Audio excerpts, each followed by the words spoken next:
Hi, my name is Tom Gagliano. I want to thank you for listening to this video.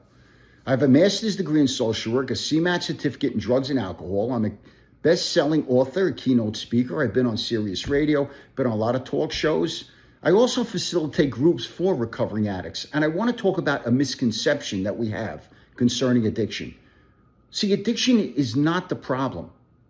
It is a misguided solution to what the problem is. It's a symptom to what the problem is, but the problem is the brokenness inside.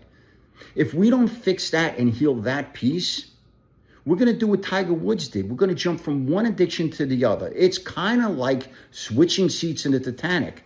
You're not going anywhere.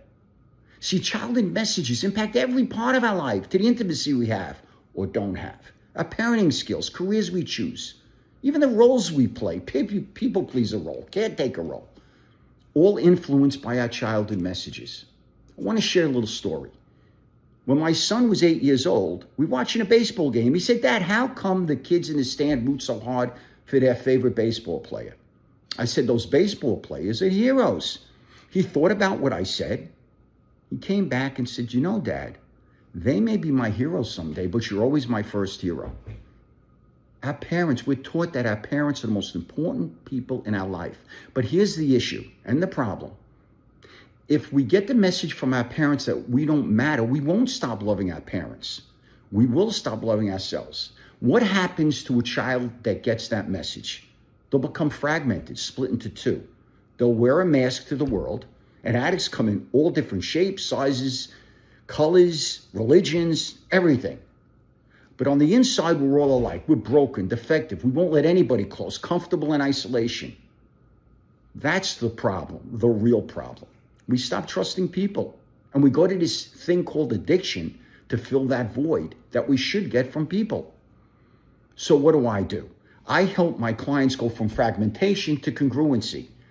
We challenge those childhood messages, and it's not about bashing parents. Our parents gave us a lot of good messages, but we have to analyze and identify which messages that told us we're not good enough, whatever they are. And many parents are good parents, but if they're busy working all the time and trying to create a better life for their children, the child may not see it like that. They may say, "What's the matter with me that my parents aren't around?"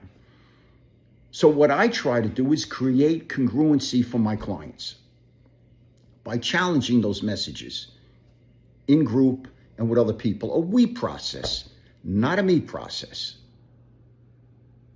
So what happens in my groups, we talk about all those messages. Are they true? Are they false? And we challenge them. And as we become more congruent, all of a sudden we start to trust people more and the addiction less as our solution. An example of those childhood messages. When I was a kid, if I cried or showed feelings, my father called me his little girl.